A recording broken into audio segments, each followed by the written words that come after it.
Good morning, everybody. This is our third Greek lesson, so we'll call it Greek 103. Today we're going to be looking at verb forms, putting the pronouns onto the verbs in one particular form, which will be the present active indicative. That's the basic form for the Greek, and I'll give you a little bit of homework to go with this. Let's just bring up the PPT that I've organized. Now this is out of this is chapter 2 from the book called Elements of New Testament Greek by Jeremy Duff. And what I've done is I've actually chopped out probably about half of the chapter because he was going into nouns as well. He was talking about the nouns and noun forms, and I think it would be too much information for us to try to present it all at the same time. So what I'm doing here is just sticking with the verbs for this one. There's a few nouns that we'll get to when we get down to the end of the lesson as examples, and a basic list of vocabulary which you can learn as well. Okay, so talking about basic sentences to start off with. Now, it seems to be a common word actually. So luo is often the word that they use to begin your learning of Greek verbs in whatever grammar book that you use. So this is the one that they've given to us as well. Now with the verb you have the basic root, or what some people might call a stem, and in this case it's just the first two letters here, lambda and upsilon, and there's an omega on the end, and that signifies that we're speaking of the first person singular. That's the word I. And the word lu, from the first two letters formed here, means to untie or to loosen. So this word here, which is the basic word you'll find in the lexicon, if you're looking through that, they won't give you all the forms. All I do is give you the basic form of the verb, which is it's the present active indicative first person singular. In this case, luo, so that would mean I untie. Now, when you see the word here, again in Mark 11:4, lu-usin. So you have the basic stem there, lu, and then usin on the end of that, which becomes, that's the present active indicative, and the that's the third person plural. So just to give you a quick reminder on how that's structured in any language, you have first person, second person, third person, and the first person speaks of the person speaking, or the person, when you say I, for example, so that's usually the person speaking, or I do something. And the second person is the you concept, so from the first person he's speaking to the second person, for example, and you can have a you singular or you can have a you plural, which in English we actually don't distinguish unless you're in Texas and they say y'all. So how are y'all today, which would be like how are you plural, all. So basic English we don't normally say that. We can just say how are you, even when you're speaking to a group. Well, it's nice to see you here as a group, but we can add you all. But that would be second person singular or plural, and then you have the third person, he, she, or it.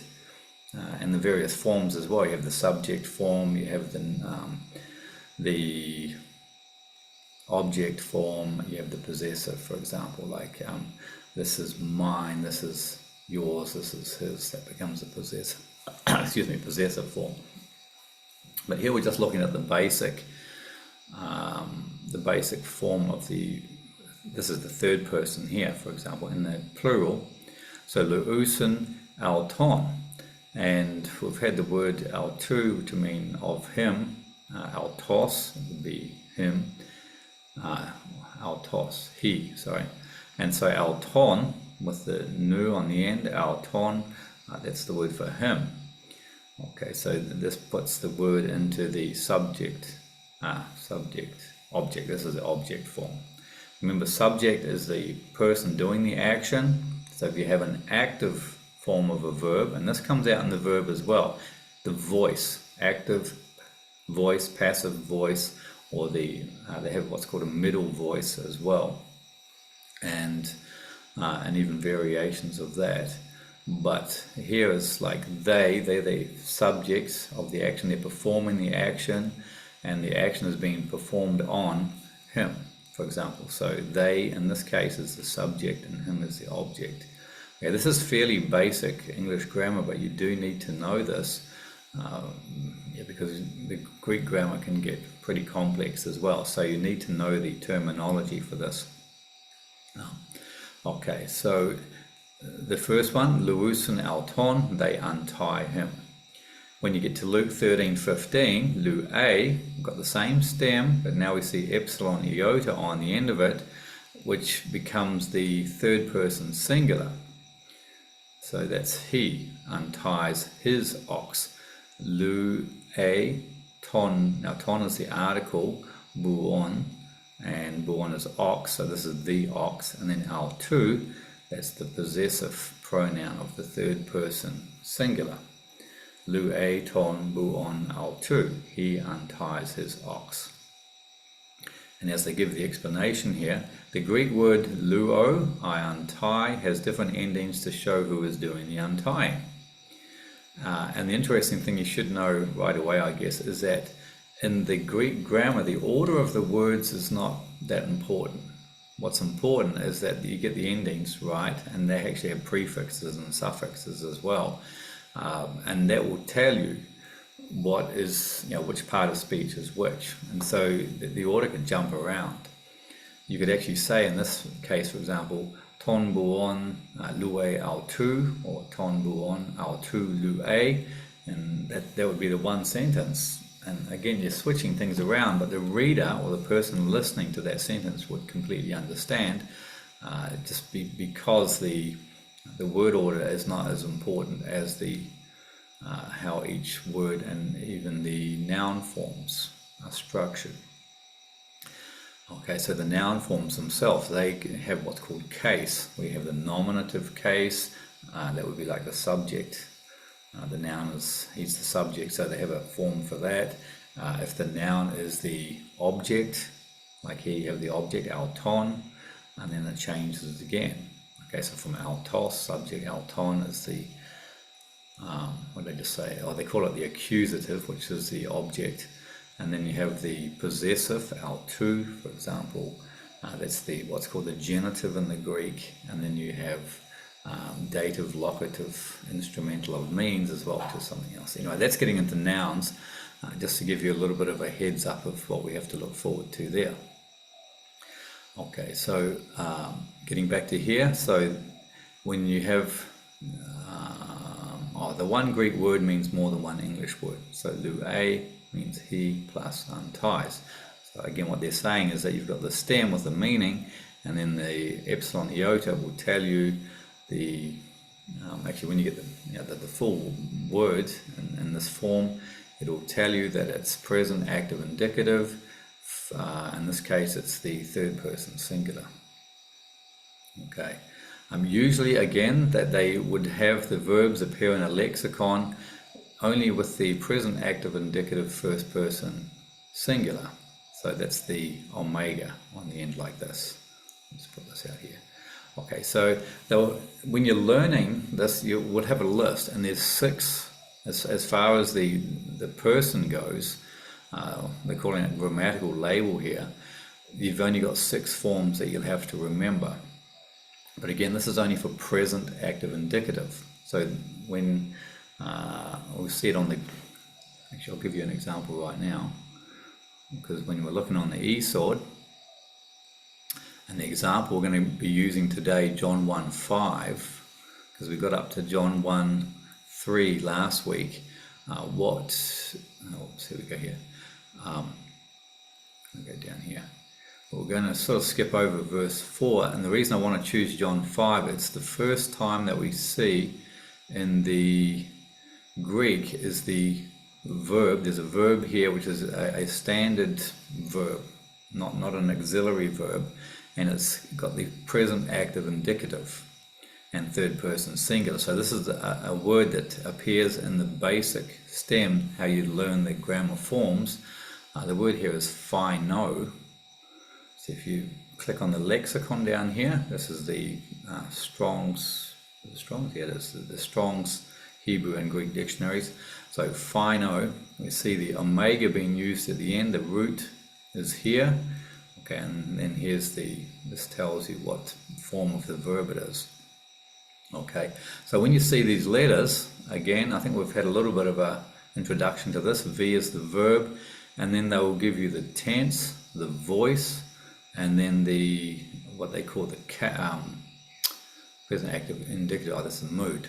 Okay, so tense, voice, mood. Tense like present tense. This could be a past tense type concept. They often use the aorist. You would have a future tense, or what they call an imperfect. And then you can have participles, and there's all kinds of sort of forms of the tense.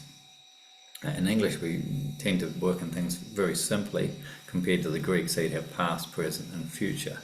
There's variations on that. And then the voice, there's three voices or three main voices. There's active voice, subject performing the action. You've got what did I just say? So that's the active voice. You have the passive voice, where the subject is being acted upon. And then you have what's called a middle voice, where the subject takes part in the action, or is receiving the consequences of the action, of his own action as well, or participating in the action. Okay, and there's always variations, and there's always going to be exceptions, but that's the basic forms. So that's the voice for the second letter that occurs here in this grouping. And then indicative, that's the mood. So in the Greek you have indicative mood, statement of fact. You have subjunctive mood, expressing possibility. You have the imperative mood, expresses a command. And what other moods do you have? There's an optative mood. Okay, that's sort of expressing like a willingness to do something, or a suggestion. And I think there might be one more which isn't springing to mind right now. So, but that's the moods. And then you have three S, so third person singular. This will either be first, second, or third. And then singular or plural, S or P on the end. Okay, so that's just to give you an example of how it appears. So now when we go back to the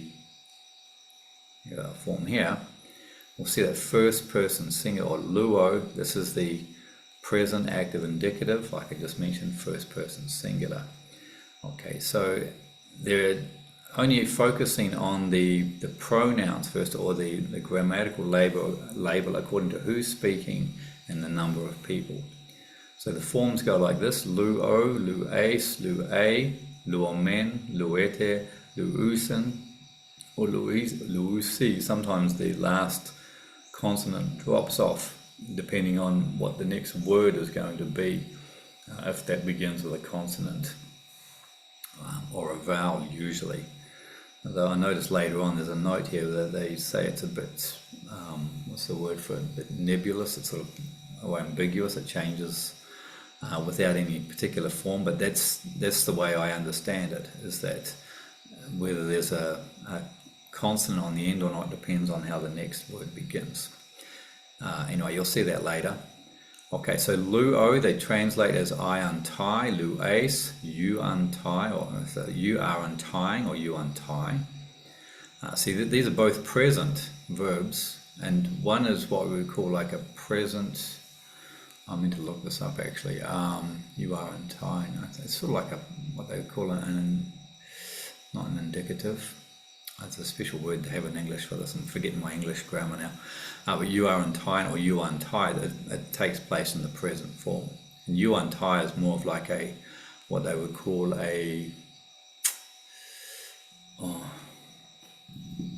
it's like a present that occurs regularly. And again, there's a special term for that which I can't quite remember at the moment.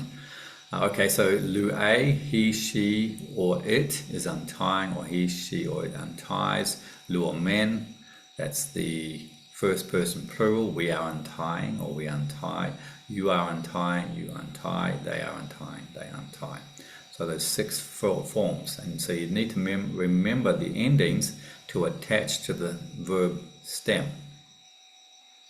Okay, I think we can move on to the next page. Is this the next page here? Okay, I didn't want to go into that. Okay, that's there.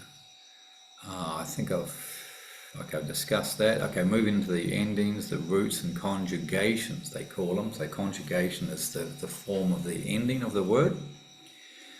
The stem, or you can call it the root, that's the main form there, and then the endings, which we just went through. So O, this is like the me, ace, that would be to you, a, third person, singular, he, she, it, on the end of the verb. Omen, that's the first person plural. Ete, ete you see quite a lot on the end of verb forms. It can be a present active indicative, or it can be an imperative as well. So sometimes they don't always quite fit, or sometimes one verb ending, like in this case here, can have two different possible options of the way that could be expressed or interpreted, and that's where you have to look at the context. And there's a good example of this, comes out in Ephesians chapter 4, I think it's verse 26. And that's the verb where it says, don't be angry until the sun goes down, or something. And a lot of Bibles will translate as be angry, because they're interpreting this as an imperative form. That you be angry until the sun goes down, which actually doesn't make sense theologically, because anger is a sin. What the translator should be looking at is the fact that the ete ending can be present, active, can be indicative mood. So he's making a statement. The fact is, you are angry. Okay, that makes a lot more sense. But that's just sort of one example. You do have this on occasions where, one stem, it can be put into two or maybe even three different categories of forms.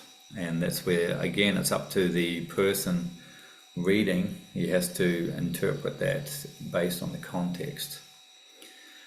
And then usen, okay, that's the third person plural.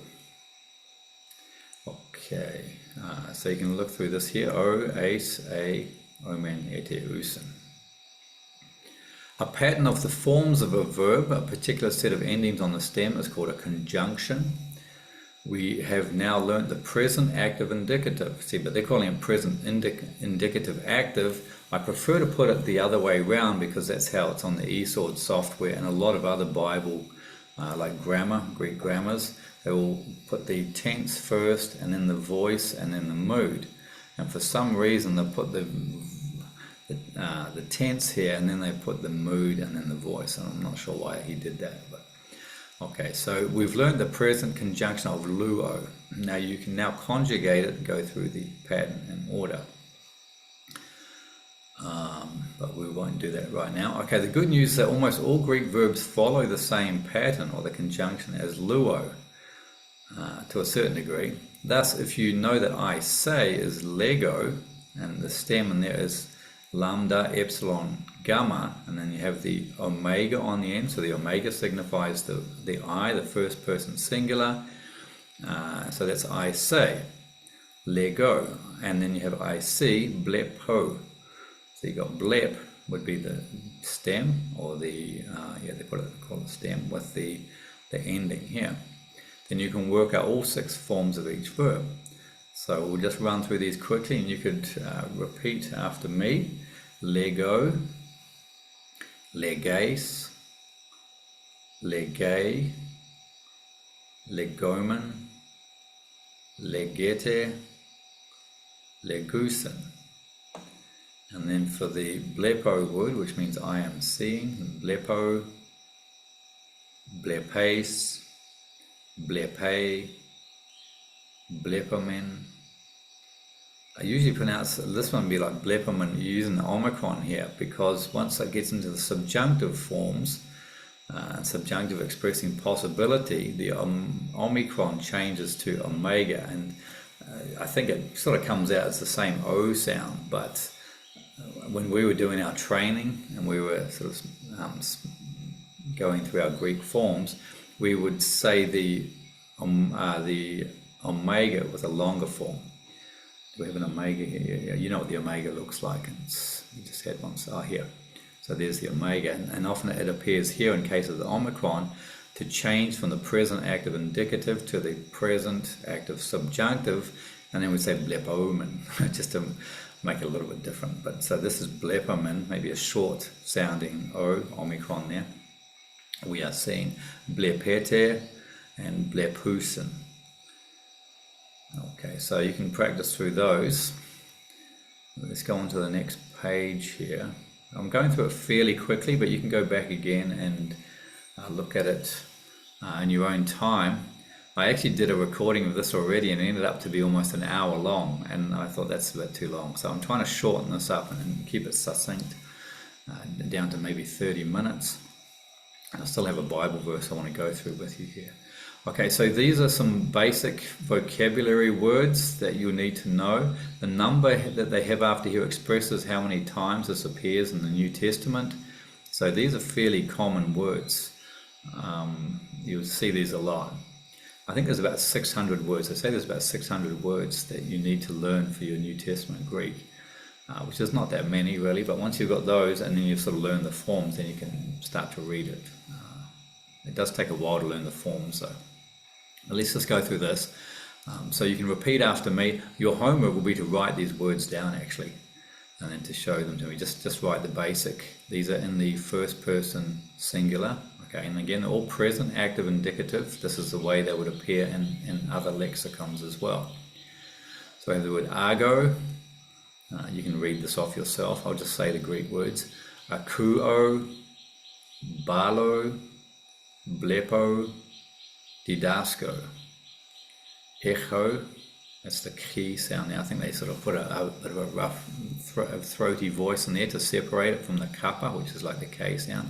So echo, lambano, lego, luo. You have the 6 like phileo, so it's a slightly different form where you're putting the epsilon with the omega there. Zeiteo, kaleo, laleo, poieo, teireo, phileo. This is I love or I like. There's a few different words for love. The one that they like to, or most people are familiar with, is agape. Agape is the noun. Agapeo would be the verb form in the first person singular. And there's other words for love as well. But phileo is more like a personal kind of a love. And again, it depends on the concept. Like in John 3:16, you have the word agape, or agapeo, God loved. Okay, so it's a verb, so from the word agapeo. And in this case, phileo, you see, for example, Jesus, he switches between agape and agapeo and phileo when he's talking with Peter about, do you love me, Peter? And it's quite an interesting subject, which we can look at later. Okay, so that's the verbs. Moving on to some basic nouns, which you'll need. These are very common nouns used in the Bible, in the New Testament. So they've given us 14 nouns which decline like logos. We saw the word logos in our homework last week in John chapter 1. In John chapter 1. That's the Gospel of John chapter 1, verses 1 to 3. Finishing with the omicron sigma endings. And this is how the noun forms appear. So that would be the, when you've got the case endings, it's like the masculine first person. How would you do that? And then nominative. Okay, so nominative, masculine, singular. That's right. But the verbs themselves, you have like masculine endings, you have feminine endings, and neuter endings. Okay. So this is angelos. You can see the word angel in here. About 10% of the words we have in English are actually from Greek. So I'll point some of these out once I've gone through the list, or maybe as we're going through the list.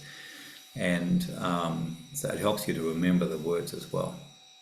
So angelos, adelphos, brother, artos, bread, doulos, slave, theos, that's the word, 1,317 times we see here, and it has its different forms. For example, so theos, again, that's the nominative case, so he's the subject.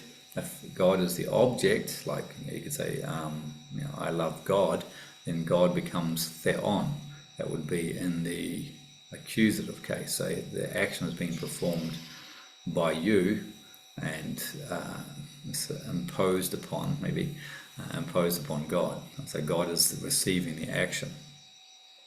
Cosmos, world. Kurios, Lord or Master. This is usually the word, I think, in the Septuagint. That's the Old Testament where the Hebrew has been translated into the Greek. It was a translation done of the complete Old Testament around 200 BC, apparently. And when you have the word Jehovah, or the Tetragrammaton, the Yahweh Tetragrammaton, they would translate that as Kurios, because they didn't want to say the word. Well, and actually in the Hebrew they say Adonai, and that comes across as Lord or Master, and so Kurios in the Greek. But this is a word you see a lot. It can be like the Lord Jesus Christ, or it can just be a master, like the master of a household, or the boss, basically Kurios. Logos, we've had that. Nomos, law. Oikos, Uranos, Oklos, Huios, and Christos. Okay, that's for Christ, the anointed one. Okay, and then you have these are the articles, ho, he, and to. And I'll zoom in here. So the whole here, you have what's called a rough breather over the top, not to be confused with something going the opposite direction. Okay, so if it's going the other way, if it's like the comma up here, I guess that's called a comma, on top, that signifies the way it should be pronounced, which I'm not emphasizing in my studies, but it's important, I think, to know that when it goes the other way, that has what they call a rough breather sound, a hui sound. So here is, rather than just saying uios, it's almost quite difficult to pronounce, but this is uios. You have the upsilon iota with the rough breather, uios. That's the way I've learned it. Again, we're talking about an ancient language, and people probably pronounce it quite differently in those days. So ho, he, and to. So this is the article which is used with the subject masculine singular, or the nominative masculine singular, and then this is the feminine, and then you have the neuter article here. Is the singular verbs, singular nouns. Okay, and then two other words they've given us here. Anthropos, we see this a lot, means human being or person, and then Laos is the people. A good memory device for that is the country of Laos, because it's spelled just like that, really. Okay, okay, I think I should have another page. No, okay, so that's what I have. I thought there was another page, but it's not showing for some reason. Okay, but that's all I had. There was let me just, okay. That's all we need for this part anyway. Some of a lot of the words that come into English, for example, akuo, we have the word acoustics in English, balo, ballistics, to throw something. There is a memory device. You could actually use the word ball. You can see the word ball in here. I don't think that's really where the word ball comes from in English, but it helps you to remember. Didasco, we have the word didactics in English, which means the method of teaching. That's didactics. There's nothing here that comes into the English that I know of. Kaleo, I call. You can sort of see the word call in there. I'm not sure, but I think zeteo, we might have the word zealous come out of this. I'd have to check on that, but you have the zeta, eta, zeta here, it is zeta, makes the Z sound. So I think zealous, like seeking zealously. Another word, tereo, now this doesn't really come into the English in any forms I know, but you see this a lot to say I keep. For example, in John 14:15, Jesus says, if you love me, keep my commandments. This is the word tereo, so you see this a lot. Phileo, like the word philosophy. Sophos means wisdom, and then phileo, that's like philosophy in English, that means to love, so the love of wisdom. So that might help you remember. Angelos, obviously we see the word angel in there. I think logos, You have the word like dialogue in English, for example. Dia means through. I think we'd say dia in the Greek. And then logos means through speaking or through words. You have a dialogue. Nomos, we have the law. The example that they had given us in this textbook was, I have Deuteronomy, for example, the book of Deuteronomy. Deuter means the second, and then nomos, nomi, you can see that, means the law, so the second book of the law. There was another example I gave which is more common in English as well, but I can't. Antinomianism, we had that as one of the questions in one of your, I think, 102 assignments. So antinomianism, I think it was in the Plan of God, the multi-choice questions. Oikos, sorry, I can't think of anything in there. You have possibly the word economy, and we have dispensations coming from the word oikonomia, relating to the household distribution of responsibilities or management, administration. And Huranos, I think they gave the example of the planet Uranus, which is actually named after the word Huranos, or in Latin it came across as something closer to Uranus, the planet Uranus. Okay, so that's all you need for there. Now, just quickly, just to finish off, I'll go back to that slide that we had. This one here, John 1:5. You could try to read your way through John 1:4 by yourself, just to get the connection between the three verses we did last week. And I'll just go through this verse very quickly. Kai to phos en te scotia, and then we have the word phine. Okay, so this is the word that, because we're looking at basic verb forms, verb, present, active, indicative, third person singular. Okay, so, and the light was in the darkness. See, scotia is darkness. That's right, okay. And the light shines, so it should bring out, so the word phine here is to shine, of course. Okay, and then you see that this is the article. See, the T stands for article, and the darkness. And then you have the word u, means not. Sometimes you have the word may, but this is u, or sometimes uk as well. It puts the kappa on the end. U, and then you have the verb here. Kata lambano is the verb. They say overtake it here, but sometimes it means to catch or to grasp. If you click on this, if you've got your e-sword, or you can look up the Strong's number, G2638, there's some interesting examples of how kata lambano functions as a verb. There's sort of quite a broad meaning for the word. But for example, like when Jesus was taken into captivity, or taken by the guards, for example, we use kata lambano there as well, like to grasp or catch. Okay, so, and the darkness could not, and then they translate it here as to overtake it, or to overcome. They often translate kata lambano as to be overcome as well, talking about the forces of light and darkness, or good and evil. Okay, so you can just have a look through that as a basic study. Now for your homework, what I'd like you to do, we'll just go back to the forms here, and I'd actually like you to write out all of these words here. So this is the first part of, the first part you should do. So is write out the endings. Okay, so I think if you do both of these, okay, so we're using the verb I am saying, lego and leges, go through all of these. Okay, so write these down. You've got 6 words to write out here.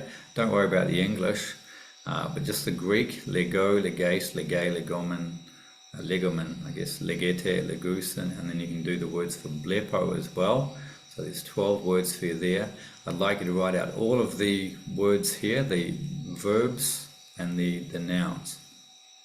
Okay, and I think that's probably enough for homework. So basically you're just rewriting those words out onto a piece of paper, and then you can take a photo of that and then send it to me with your other work that you're doing for your 103 assignments. And again, I'd like to emphasize, please try to keep all your assignments together and send them to me in bulk. It just helps me when I'm marking, so I'm not having to keep reopening emails and things like that. Okay, so have fun with that, and we'll see you this Sunday for our next class. Okay. Bye bye.